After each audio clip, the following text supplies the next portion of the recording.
अगर आप राजनीति में प्रवेश करना चाहते हैं तो आपको नीतीश कुमार को फॉलो करना चाहिए। सही वक्त पर नीतीश कुमार सही फैसले लेते हैं और उस फैसले पर अमल भी करते हैं।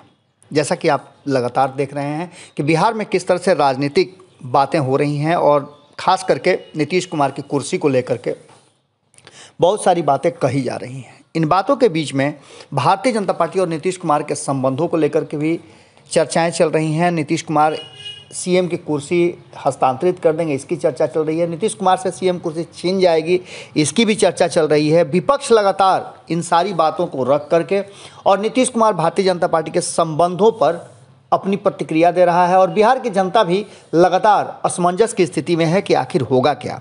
लेकिन जो पिछले 30 सालों के राजनीति में नीतीश कुमार को जानते हैं, वो इस बात को जानते हैं कि नीतीश कुमार इतना आसानी से कोई काम छोड़ने वाले नहीं हैं और ख़ास करके तब और ज़्यादा नीतीश कुमार मजबूत होते हैं जब वो सत्ता में हो और उनके साथी उनके साथ खड़े हों, लेकिन नीतीश कुमार के आइडियोलॉजी को, नीतीश कुमार के विचारों से थोड़ा सा इत्तेफाक नहीं रखते हों। ऐसी स्थिति में नीतीश कुमार बहुत घातक हो जाते हैं और यही कारण है कि नीतीश कुमार को हर स्थिति में उनके सहयोगी हों या विरोधी हों, नेता के रूप में स्वीकार करने के लिए हमेशा तैयार रहते हैं। चाहे वो लालू प्रसाद की बात कर लें, कांग्रेस की बात कर लें या फिर भारतीय जनता पार्टी की बात कर लें। जीतन राम मांझी को तो आपने देखा कि उन्हें मुख्यमंत्री की कुर्सी पर बैठाया और हटाया, लेकिन उसके बावजूद भी जीतन राम मांझी आज किसके साथ हैं ये सभी जानते हैं।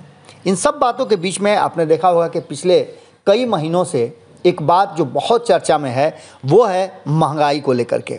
महंगाई को लेकर के विपक्ष लगातार नीतीश कुमार को घेर रहा है और डीजल और पेट्रोल के दाम जितनी तेज़ी से बढ़ रहे हैं उसको लेकर के अब कई तरह की बातें और पुरानी बातों को याद दिलाया जा रहा है कि भारतीय जनता पार्टी किस तरह से जब पेट्रोल डीजल के दाम बढ़ते थे तो वो प्रदर्शन करती थी और पेट्रोल डीजल के साथ साथ अन्य सामग्रियों पर जब दाम बढ़ते थे, महंगाई बढ़ती थी, तो भारतीय जनता पार्टी विद्रोह का हर वो दायरा जो है वो पार कर जाती थी।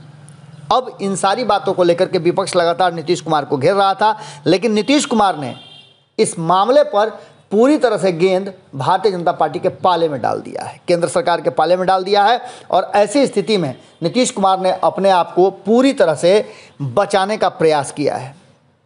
साथ ही उन्होंने केंद्र की राजनीति पर जाने की बात पर भी अपनी प्रतिक्रिया दी और नीतीश कुमार ने सबसे पहले तो विरोधियों के और हमले को लेकर के जो पत्रकारों ने उनसे सवाल पूछा कि पेट्रोल डीजल के दाम लगातार बढ़ रहे हैं, इस पर आपकी प्रतिक्रिया क्या है, तो उन्होंने साफ तौर पे कहा कि पेट्रोल डीजल के दाम राज्य का नहीं केंद्र का मसला है, वहीं से निर्णय होता है, हमारी इसमें सहभागिता नहीं है।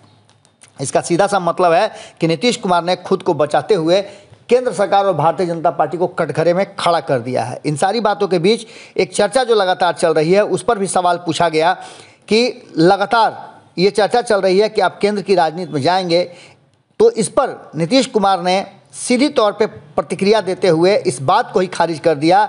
उन्होंने कहा कि इन बातों का कोई मतलब नहीं है, ये सब बेकार की बातें हैं। उन्होंने अपनी नालंदा यात्रा के बारे में स्पष्ट भी किया कि लगातार जो नालंदा की यात्रा हो रही है, बाढ़ की यात्रा उन्होंने की है, उस यात्रा के पीछे उनका मकसद था कि 16 साल में राज्य की सेवा कर रहे हैं, हमें लोगों के पास जा कर के ये बात पता करना था कि लोग क्या सोचते हैं हमारे विकास के बारे में।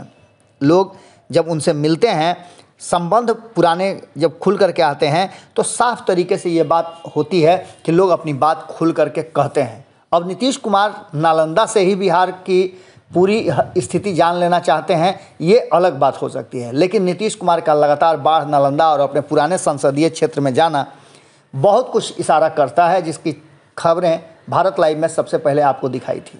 अब देखना होगा कि नीतीश कुमार ने गेंद तो भारतीय जनता पार्टी के पाले में डाल दिया है, वहीं उन्होंने स्पष्ट तरीके से केंद्र की राजनीति में जाने से भी और इस चर्चा को भी विराम लगा दिया है। देखना होगा कि जो नई बातें चर्चा में है कि नीतीश कुमार किसी दूसरे एंगल पर अपनी रणनीति बनाना शुरू कर चुके हैं, उसमें कितनी सच्चाई है।